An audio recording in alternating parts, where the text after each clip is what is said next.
সব করতে পারে, কেন করতে পারে না? একটাই কাজ করুক, যে এ কি ভাবছে কি এরা গুজরাটে আছে না বিহারে আছে না উত্তরপ্রদেশে আছে, এটা পশ্চিমবঙ্গে আছেন ভাই। কাশ্মীরের থেকে খতরনাক জায়গা। রাজ্য সরকারের বদলে আপনি কেন্দ্রীয় সরকারের স্টাফেদের দিয়ে দিন, হয়ে গেল। তারা বাংলারই লোক, তারা বাংলা বোঝে, বাংলাও জানে, সব আছে, কোনো অসুবিধা নেই।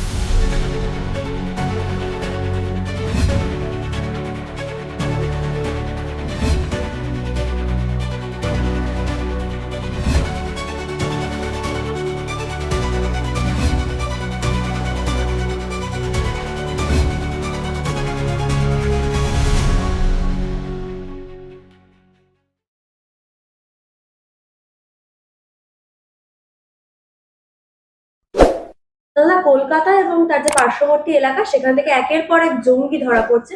বেশিরভাগ জঙ্গি দেখা যাচ্ছে বাংলাদেশি। তুমি এখান থেকে কাকে ধরতে চাও? তুমি এখান থেকে কাকে ধরতে চাও? সাধক বামাখ্যাপাকে ধরতে চাও? অনুকূল ঠাকুরকে ধরতে চাও? হযরত মোহাম্মদকে ধরতে চাও? এখান থেকে তো জঙ্গি ধরা পড়বে। যে রাজ্যের মুখ্যমন্ত্রী গুন্ডা কন্ট্রোল করে, যে রাজ্যের মুখ্যমন্ত্রীকে জঙ্গিরা দাওয়াত দেয় যে দিদি তুমি পশ্চিমবঙ্গটাকে ভারতবর্ষ থেকে আলাদা করে দাও, যে রাজ্যের জঙ্গিরা বলে যে আমরা তৃণমূল কংগ্রেস করি, বাড়ির লোক ফ্যামিলির লোক বলে তৃণমূল কংগ্রেস করে, তো সেখান থেকে জঙ্গি ধরা পড়বে না তো কি ধরা পড়বে রে বাবু? যা ধরা পড়ার কথা ছিল তাই ধরা পড়ছে। ধরা পড়ছে না, এগুলো রাজ্য সরকার ধরছে না, দিদির পুলিশ ধরছে না, মোদির পুলিশ এসে ধরছে, সর্বক্ষেত্রে দেখা যাচ্ছে। তাহলে এই যে বাংলা মানে বর্ডারে জমি দিচ্ছে না কাটাতার দেওয়ার জন্য, তার জন্য কি এত জমি আমাদের রাজ্যে? আর সেই শুধু কারণে জমি এটা দিচ্ছে। ভুল হচ্ছে, জঙ্গিরা এই রাজ্যটাকে ব্যবহার করছে, তারা এখানে গন্ডগোল করছে না, এটা তাদের সেফ হোম, তারা এখানে শান্তিতে থাকছে। তারা সারা ভারতবর্ষ জুড়ে তারা সন্ত্রাস চালাচ্ছে। আমি বলছি এরা বাংলাদেশি জঙ্গিরা তো অনেকটা দুর্বল জঙ্গি, হ্যাঁ, কিন্তু যে জঙ্গির কথা বলা হচ্ছে আজকে এবং নিউ টাউন অঞ্চলে যে জঙ্গি ধরা পড়েছে, সে নাকি লস্করে তৈবার লোক। শুনলে তো হাড় হিম হয়ে যাচ্ছে, আমাদের রক্ত ঠান্ডা হয়ে যাওয়ার জোগাড়। এই মমতা কাদের পুষেছে? এদেরকেই তো ভোটে নামাবে, এদেরকে দিয়েই তো নির্বাচন করবে, আর এদের ভোটার লিস্ট থেকে নাম কাটলেই মমতাদি কালো শাল জড়িয়ে রাস্তায় নেমে পড়বে। এই যে জঙ্গি ধরা পড়ছে সেখানেও দেখা যাচ্ছে মানে রাজ্য পুলিশ বা কলকাতা পুলিশের কোনো ভূমিকা নেই, অথচ যখন সিভিল ডিফেন্স বা আইসিডিএস কর্মীরা বিক্ষোভ দেখাচ্ছে সেখানে পুলিশ খুব তৎপর। তো সেটাই হবে। পুলিশ মন্ত্রী কি চায় সেটা দেখবে না? পুলিশ মন্ত্রী চায় জঙ্গিরা নিরাপদে থাকুক, তাদের নিরাপত্তা দেবে, তাদের পুলিশ ধরার তো প্রশ্নই নেই। তাদেরকে কেন পুলিশ ধরবে? তাদের তো পুলিশ ধরবে না। পুলিশ তো ধরবে কাদের? যারা মাস্টার বিক্ষোভ দেখাবে তাদের পেটে বুকে লাথি মারবে, যারা আইসিডিএস কর্মী, যারা আপনার আমার ঘরের বাচ্চাদের যারা পোলিও খাওয়ায়, যারা দেশকে পোলিও মুক্ত করে, যারা সন্তান সম্ভবা মায়েদের সেবা শুশ্রূষা করে, পুলিশ তো তাদেরই মারবে। যেমন ভোট দেবে তেমন পাবে, আয়নায় তুমি যেমন মুখ দেখাবে আয়না তোমায় তেমন দেখাবে।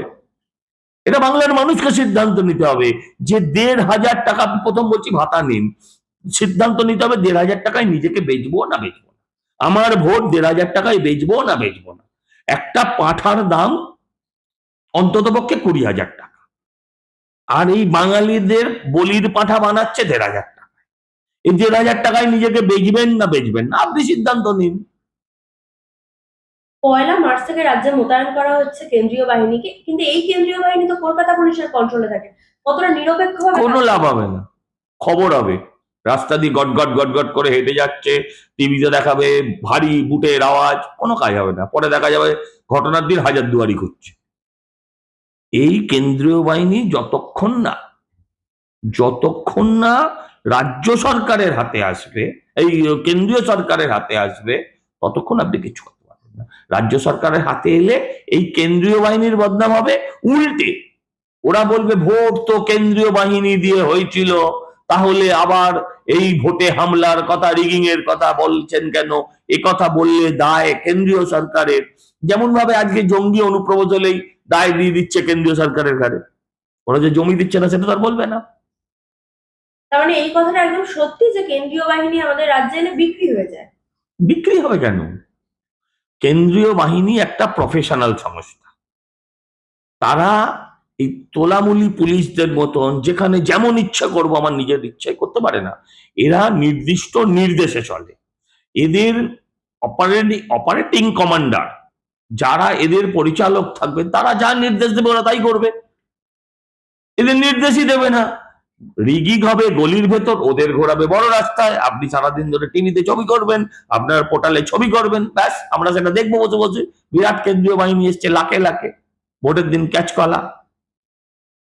কিন্তু কমিশন বলেছে কেন্দ্রীয় বাহিনী যে গাড়ি ব্যবহার করবে তাতে জিপিএস ট্র্যাকার লাগিয়ে দিবে, এতে কি কোনো সুবিধা হবে? জিপিএস ট্র্যাকার লাগিয়ে কি করবে? জিপিএস ট্র্যাকার লাগিয়ে কি করবে? কেন্দ্রীয় বাহিনীকে আপনি বসিয়ে রেখে দিলেন, যা তো যাই করুন। আপনি কমিশন বুঝতে পারে না? কমিশনের বাবার নাম ভুলিয়ে দিচ্ছে মমতা ব্যানার্জি এবং তার দলবলের লোকেরা প্রতিদিন, কাজই করতে দিচ্ছে না। কমিশনকে প্রতিনিয়ত হেনস্থা করছে।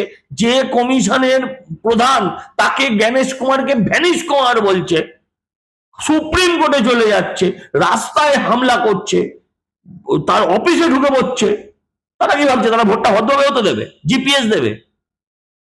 এ কি ভাবছে কি এরা গুজরাটে আছে না বিহারে আছে না উত্তরপ্রদেশে আছে? এটা পশ্চিমবঙ্গে আছেন ভাই। কাশ্মীরের থেকে খতরনাক জায়গা আজকে পশ্চিমবঙ্গ। কমিশন কি চাইলে এমনটা করতে পারে না? সব করতে পারে, কেন করতে পারে না? একটাই কাজ করুক, যে পুলিশ তুই বাড়িতে থাকবি, পুলিশ থানা থেকে বেরোবি না, পুলিশ সেন্ট্রাল ফোর্সে চা জল আনবে, তাহলে হয়ে যাবে। ভাই শুধু ভোটের দিন পুলিশ দিলে হবে না, সেন্ট্রাল ফোর্স নামলে হবে না। ওরা আগে থেকে ভয় দেখায় যে সেন্ট্রাল ফোর্স 2 মাস, তারপর 10 মাস আমরা, তখন কোথায় যাবি? সেই আস্থাটা অর্জন করতে হবে এবং মানুষকেও এমন ভোট দিতে হবে, ভোটের ফলাফল বেরোলে এই যারা আপনাদেরকে ভয় দেখাতো তারা যেন আর পাড়ায় না ঢুকতে পারে, তাহলে খেল কত। যদি কেন্দ্রীয় বাহিনীকে মানে রাজ্যে বা কলকাতার পুলিশ কন্ট্রোল করে, তাহলে এসআইআর করেও ভোট করে কি কোনো লাভ হবে? না, হবে না, কোনো লাভ হবে না। যদি কেন্দ্রীয় পুলিশকে কেন্দ্রীয়ভাবে পরিচালনা না করা হয়, কোনো লাভ হবে না। মানে রাজ্য সরকারের যারা কর্মচারী আছে যারা ভোটে কাজ করে তাদেরকে বাদ দিয়ে বাইরের রাজ্য থেকে এনেও তো এখানে ভোট। রাজ্য সরকারি কর্মচারীরা সরকারকে সমর্থন করে না, মন থেকে করে না, দিয়ে দেয় না। ডিএর অ্যামাউন্ট জানো? কিন্তু তারা বাধ্য হয়ে করে, কারণ ওটাই থাকে নির্দেশ, সেই ভয়ে করে। আরে আজকে যদি মাইক্রো অবজারভার আনতে হয়েছে বাইরে থেকে, কেন আনতে হয়েছে? রাজ্য সরকার দেয়নি বলে। তো এই মাইক্রো অবজারভার বাইরে থেকে আনার সিদ্ধান্তে সুপ্রিম কোর্টও প্র্যাকটিক্যালি আজকে মান্যতা দিয়ে দিয়েছেন গতকাল, কারণ তিনি বলেছেন বাইরের রাজ্য থেকে বিচারপতি আনতে হবে। তো বাইরের রাজ্য থেকে আনলে কি ক্ষতি হয়? আমার নির্বাচন কর্মী আনলে কি ক্ষতি হয়? বাইরের রাজ্য থেকে আনতে হবে না, কেন্দ্রীয় সরকারি যারা কর্মচারী তাদের দিন, তাদের আপনি ট্রান্সফার করতে পারবেন না। এই যে তাদের বিরুদ্ধে পরবর্তীকালে সাসপেন্ড করা, শাস্তিমূলক ব্যবস্থা নেওয়া, কোনো স্কোপ থাকবে না। আপনি রাজ্য সরকারের বদলে আপনি কেন্দ্রীয় সরকারি স্টাফেদের দিয়ে দিন, হয়ে গেল। তারা বাংলারই লোক, তারা বাংলা বোঝে, বাংলাও জানে, সব আছে, কোনো অসুবিধা নেই, শুধু কেন্দ্রীয় সরকারি স্টাফকে। এই যে জুডিশিয়াল অফিসাররা শুনানি করবে, একের পর এক কোর্টে দেখা যাচ্ছে ইমেলে বোমা কাউকের ভয় দেখানো তো হয়েছে। এটা নতুন কি? আপনার মনে পড়ছে না? এর আগে বিচারপতির এজলাসে ঢুকে স্লোগান শাউটিং হয়েছে, এই বিচারপতির বাড়ির সামনে পোস্টার মেরে দেওয়া হয়েছিল। বিচারপতিদের ভয় দেখানোর জন্য এখন বোমের আতঙ্ক দিয়ে দিয়েছে যে তুই বেশি শুনানি করলে উড়েই যাবি। বিচারপতি নিরাপদ নয়, সে বিচার দেবে কোত্থেকে? তাহলে হাওড়ার প্রমোটার যে খুন হয়েছে তাতে দেখা যাচ্ছে মূল অভিযুক্ত সে সেখানকার বিধায়ক গৌতম চৌধুরীর খুব ঘনিষ্ঠ। তো সব খুনিরাই কোনো না কোনো তৃণমূল নেতার ঘনিষ্ঠ, এতে নতুন অবাক হওয়ার মতন কি আছে? নতুন খবর কি আছে? সব খুনিরাই পশ্চিমবঙ্গের যে কোনো খুনি, হ্যাঁ, তারা কোনো না কোনো তৃণমূল নেতার ঘনিষ্ঠ। তো তৃণমূল নেতার ঘনিষ্ঠরা কি হবে? দক্ষিণেশ্বরের পুরোহিত, কালীঘাটের ঠাকুর মশাই, নাকোদা মসজিদের ইমাম, তারা কি হবে? তারা তো খুনিই হবে, তৃণমূলের সাথে ঘোরা লোকজন। ভোট ঘোষণা হয়নি এখনো, তার আগে দেখা যাচ্ছে ভাঙড় এবং ভাঙড় সংলগ্ন যে এলাকা সেখানে মানে বিস্ফোরণ ঘটছে। মন্ত্রী চন্দ্রনাথ সিনহার ঘনিষ্ঠ তার গেস্ট হাউসে বোমা বাঁধা হচ্ছে। ও তো সার্টিফাইড বোমারু, ক্ষুদিরামের পর তো ওরই নাম আসবে। হ্যাঁ, ও তো মুখ্যমন্ত্রী নিজেই বলে যে তুই বোম বাঁধিস। তো শওকত মোল্লা বোম বাঁধবে না, ভাঙড়ে বোম পাওয়া যাবে না, তো কি পাওয়া যাবে ভাঙড়ে? হরিণ লুটের বাতাসা। শুনুন, সকালে উঠে টিভিতে আপনাদের পোর্টালে যদি না শুনি যে আর কালকে তিলজলায় গুলি, আজকে হাওড়ায় গুলি, তখনই ভাবলাম আমি পশ্চিমবঙ্গেই আছি। যদি একদিন না শুনি মনে হবে বাবা আমি কি বাংলায় নেই নাকি, সেটা মনে হবে। তো স্বাভাবিকভাবে এটা নিত্যদিনের ঘটনা। আরে চন্দ্রনাথ সিনহার বাড়িতে কি হচ্ছে? বোম বাঁধা হচ্ছে। আচ্ছা, আরেক কোন এমএলএ এর বাড়ির তলায় দেখলাম মধুচক্র হচ্ছে। তো এই তো নিয়ে তৃণমূল। আজকে দেখলাম এক এমএলএ ফ্লাইং কিস দিচ্ছে। দেখছি পার্লামেন্টের ভেতরে বুড়ো সৌগত ভালো করে উঠে দাঁড়াতে পারে না, তাকে দুটো লোক লাগে তুলে ধরতে, সে করছে, খুনসুটি না, ওটাকে ফষ্টি নষ্টি বলা যেতে পারে, তারা ফষ্টি নষ্টি করছে। এই তো নিয়েই তো তৃণমূলের সংসার রে বাবা। প্রতিকুর রহমান তৃণমূলে যোগদান করলো, তৃণমূলে যারা যোগদান করে বেশিরভাগ দেখা যায় তাদের দলীয় মানে মানে জায়গা আছে, পার্টি অফিস আছে, সেখানে বসে যোগদান করানো হয়, পতাকা ধরানো। কিন্তু প্রতিকুরের ক্ষেত্রে রাস্তায় দাঁড় করিয়ে কেন যোগদান করানো হলো? কাকে রাস্তায় দাঁড়িয়ে করবে, কাকে হোটেলে নিয়ে গিয়ে করবে, কাকে পার্টি অফিসে নিয়ে গিয়ে করবে, কাকে ক্যামাক স্ট্রিটে ভাইপোর অফিসে নিয়ে গিয়ে করবে, সেটা ওদের ব্যাপার, ওদের পাঁঠা।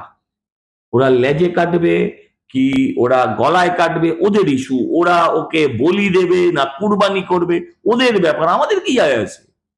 আমরা জানি কাল যে ছেলেটা বলেছিল নীতি নৈতিকতার কথা, আজ সে ছেলেটা তৃণমূল। কাল যে ছেলেটা বলেছিল যে খুন করে তাকে খুনি বলা হয়, যে চুরি করে তাকে চোর বলা হয়, যে ধর্ষণ করে তাকে ধর্ষক বলা হয়, আর যে সবগুলো একসাথে করে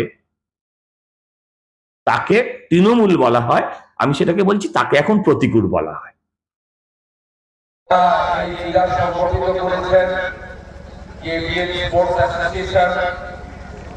আমাদের সকলের পূজ্যপাত প্রাতঃস্মরণীয় যিনি আমাদের স্বাধীনতা পাইয়ে দিয়েছেন নেতাজি সুভাষচন্দ্র বসু নামাঙ্কিত নেতাজিরা এটি পঞ্চম বর্ষ, প্রত্যেক বছর উষ্ণ আমন্ত্রণ পাই আমি এলাকার জনপ্রতিনিধি হিসাবে, আপনাদের বন্ধু আত্মীয় হিসাবে। এবারে গ্রামে আমি এসেছিলাম, সেখানে এখানকার ভাই বন্ধুরা তারা আমন্ত্রণ করেছিলেন, আমার আশার কথা ছিল আগামীকাল পুরস্কার বিতরণ। কালকে আমি জেলার বাইরে থাকবো, তাই আজকে শুধু এসেছি শুভেচ্ছা দিতে। আপনাদের এই খেলাতে মোট 12টি টিম অংশগ্রহণ করেছে বা করছে, এবং 3টি গ্রাম নিয়েই এর উদ্যোগ, কাণ্ডপসরা, কাণ্ডপসরা আর নন্দনায়ক। আমি নিজে নন্দনায়ক পাড়ের ভোটার, এবং ওখানকার আমার যে অফিস বা আমার যে নন্দীগ্রামের ঠিকানা সেটা নন্দনায়ক পাড়ে। আপনারা 5 বছর ধরে সকলের সাহায্য সহযোগিতায় এই ক্রীড়া অনুষ্ঠান চালাচ্ছেন, আমি এর সফলতা কামনা করি। এখানে শরৎ ভূঁইয়া রয়েছেন, আমার অনেক দিনের সাথী, যিনি সভাপতি কেবিএনে। মিন্টু জানা রয়েছেন, যিনি সম্পাদক এই ব্যবস্থাপনায়। আমাদের প্রধান প্রতিমা বংশহ উপপ্রধান রয়েছেন, আমাদের ধনঞ্জয় মধু ভাইরা রয়েছেন, এবং অনেক এলাকার সুনাগরিক সজ্জনরা রয়েছেন। আমি বিঘ্ন ঘটাতে চাই না, বক্তব্য বাড়িয়ে আমি সকলকে শুভেচ্ছা কৃতজ্ঞতা জানাবো। সম্পূর্ণ বেসরকারি উদ্যোগে এলাকার মানুষের সহযোগিতায় আপনারা এই জেলার, এই রাজ্যের বিভিন্ন জায়গা থেকে যারা আমাদের প্লেয়াররা আসেন, যারা ক্রীড়া সংগঠকরা আসেন, রেফারি বন্ধুরা আসেন, সর্বোপরি দর্শক যারা, তারা এই মাঠের সবচেয়ে বড় শোভা বর্ধন করেন। সকলে ক্রীড়াসুলভ আচরণ নিয়ে আপনারা এই খেলাগুলোকে এগিয়ে যাবেন। আমি শুধু একটা কথাই বলবো, প্রত্যেক মাসের শেষ রবিবার দেশের প্রধানমন্ত্রী নরেন্দ্র মোদীজি মন কি বাত করেন বেলা 11টা থেকে 11:30। তিনি প্রধানমন্ত্রী হিসেবে করেন, কিন্তু তার বক্তব্যে আপনি দেখবেন অন্তত কয়েক মিনিট হেলো ইন্ডিয়া জোড়ো ইন্ডিয়া এই তার থাকে তার বক্তব্য। গ্রামীণ এলাকা থেকে যে সমস্ত ক্রীড়াবিদরা উঠে আসেন তাদেরকে উৎসাহিত করার কাজ ভারত সরকার করছে হেলো ইন্ডিয়া জোড়ো ইন্ডিয়ার মধ্য দিয়ে। আমিও বছরে নন্দীগ্রামের বিশেষ করে ক্রীড়া সংগঠন ক্লাবগুলোকে কখনো ক্রিকেট সেট, কখনো ভলি সেট, কখনো ফুটবল সেট ইত্যাদি দেওয়ার মধ্য দিয়ে তাদেরকে উৎসাহিত করি। কারণ বিগত দিনে ভারতবর্ষে খেলাধুলার যে জায়গা ছিল আজকে আমরা অনেক উন্নতি করতে পেরেছি। আমরা সমস্ত আন্তর্জাতিক ক্রীড়া ক্ষেত্রে আমরা উল্লেখযোগ্য সফলতা পেয়েছি। বিশেষ করে ক্রিকেটের ক্ষেত্রে আমরা গোটা পৃথিবীকে এখন নেতৃত্ব দিচ্ছি। ভারতবর্ষ এখন অনেক অনেক নিচু জায়গায় চলে গেছে। আমি এই ক্রীড়া অনুষ্ঠানের সফলতা কামনা করি। 5 বছর নয়, দশকের পর দশক ধরে এটাকে আপনারা এগিয়ে নিয়ে যান।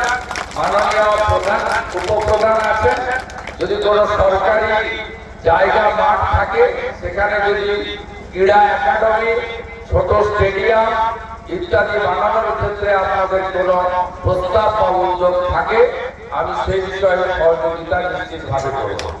এলাকার সকল মানুষকে আমার পক্ষ থেকে আন্তরিক শুভেচ্ছা দিয়ে মাঠে যারা এসেছেন, আগামীকালও যারা আসবেন ক্রীড়া সুলভ আচরণ করবেন, একজন জিতবেন আর 11টা হারবেন। সকলকে একটা ভালো স্পিরিট নিয়ে চলতে হবে, এইটুকু বলে কেবিএন এর পাশে থাকার অধিকার দিয়ে আমার কথা শেষ করলাম। ভারত মাতা